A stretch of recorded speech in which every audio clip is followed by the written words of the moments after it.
Coach, thank you again for joining us this morning on Facebook Live. Would you like to make an opening statement entering this week of games? Yeah, I mean, it's incredible we've been able to get to the last week of the season.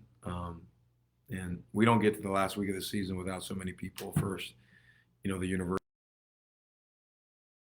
of our program and making sure our guys are healthy and all the protocols that have been in place to make sure we could have a successful year.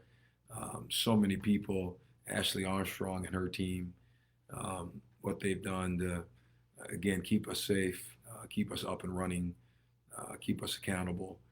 There's been so many people behind the scenes that have done a great job um, in helping us get to this point. And, to everybody, we could sit up here and it would take all day to name everybody, but, we're really thankful and grateful to all those who um, have sacrificed a lot of their own personal time to keep our team safe and keep our team moving and shaking. So we're thankful for that. To get to the end and be where we're at right now, it's awesome. I'm happy for our guys. We have a lot to play for, and in the last week, we're in a great spot with a lot on the line. So that's to be, uh, and it's good to be here, and it's an exciting week. So our message to our team is we got to sprint through the finish line. We've got to sprint this week, and we're looking forward to doing that. And this week with two tough opponents, both on the road in Pepperdine and Gonzaga, can you kind of break down and what you'll see from them? Yeah, I mean, obviously, Gonzaga to me is like 10 months. Our focus is primarily on Pepperdine and trying to go up there and play against a really good team. Coach Romar and his staff, they do an incredible job. That's a program, man. They compete and they play hard, and they are on the uptick. Coach has done a great job there. So we gotta prepare for a physical game. We got to prepare for a possession game, and we've got to be a lot better than we were the last time we were out. And a lot of that is on us. And so we spent the last couple of days really focused on us getting better, improving, um, and that's the whole key. And this is a time of year where the teams that can continue to prove every single day give themselves the best chance to win, and that's kind of where our mindset is right now. And on Monday, Eli Scott was named the WCC Player of the Week following his leading the Lions to a string of four straight victories. Uh, can you touch on what he means and how he's starting to elevate his game to the next level? Tremendous.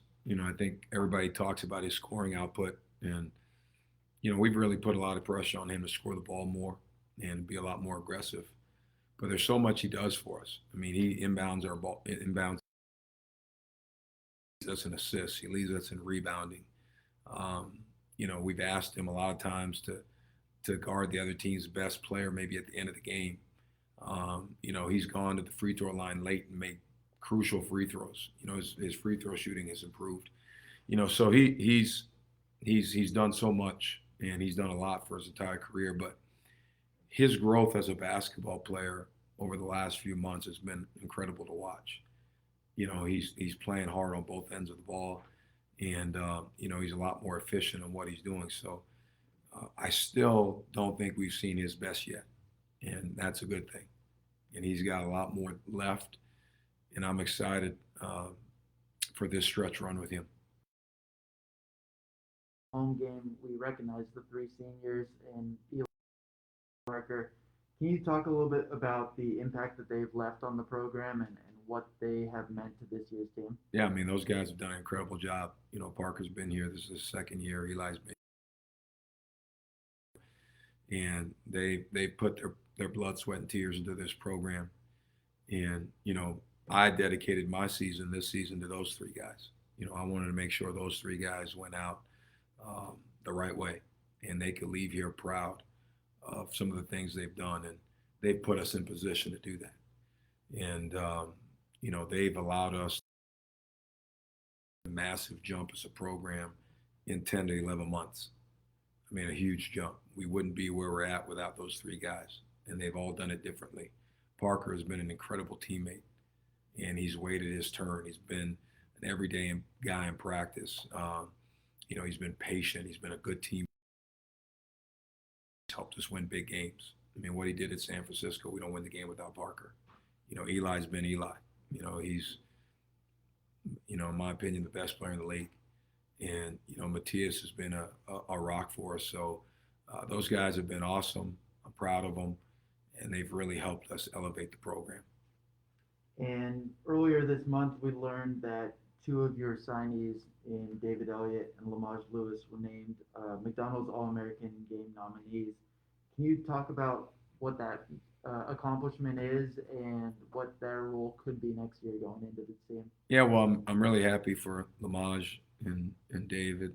That's outstanding to be thought of like that, to be recognized like that. Those are two guys, we have high hopes for and a lot of expectation. And, that's a great thing for them and their family, but it's an awesome thing for our program because once again, it is an example of where we're going and the types of individuals we're recruiting.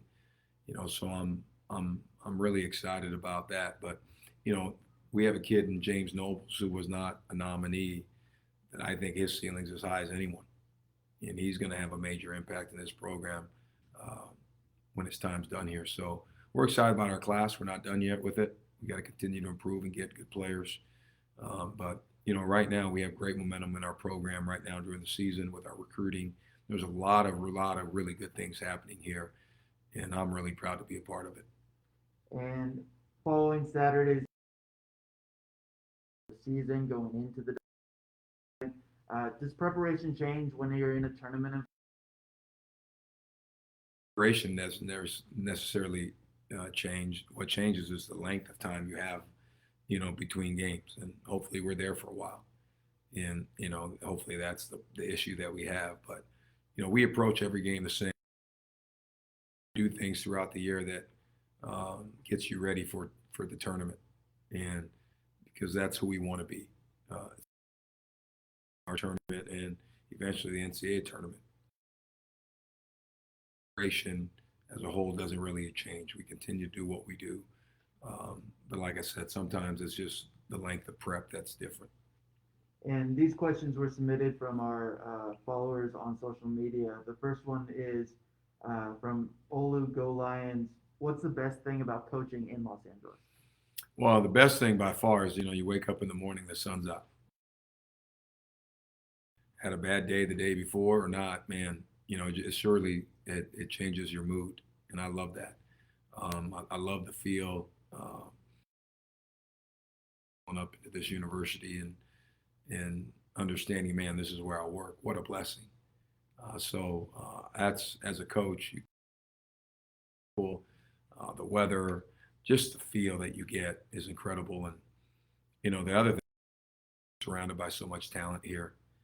And there's so much exposure here in LA. And when this program gets to the place where we want to get, I think we're really going to reap the benefits of those things. And this question comes in from Broderman Brian. During this time, what's it like recruiting the next set of Lions to do when you're not able to get into high school gyms? Yeah, well, everything is through Zoom, and you watch a lot of film, and that's how we're doing it. It's the only way you can do it is watching film, staying connected to AAU high school coaches, and doing the best we can. Until we can get into gyms and see people. But thank God for allows us to continue to do our work. And then Daniel J 213 asks, is recruiting in the Southern California, Los Angeles area harder or easier because there's so many good competition and talent? Well, I definitely wouldn't say it's harder. I mean, anytime you have a program, you want to be somewhere where there's great proximity to players and talent, and we have that. So I think from that standpoint, it's going to be easier. I think as we continue to grow this program and win and do what we're supposed to do, we're going to become a lot more attractive. Recruiting's hard, period. Trying to get a kid to commit and say yes is really, really hard. But if I'm going to do it, I'd rather do it in a place like this. And then lastly, Thursday night, 6 o'clock on Stadium. Any final words going into that game tomorrow and what it can mean going forward? Well, I'm excited. It's a big game because it's our next game. and that's been our philosophy. And that's every game we've played has been a big game because it's the next game. And again, our prep doesn't change. I'm excited to play Pepperdine. Obviously, there's a great historical rivalry with Pepperdine and LMU, and it's great to play in a game that's meaningful and where both teams are doing well and on the upswing. So that's exciting. But we're excited because we have a chance to play another basketball game. We're excited because we have a chance to go out there and continue to improve and take another step forward. So it should be a great game, and we can't wait. We can't wait till tomorrow. Thank you, Coach. Thank you.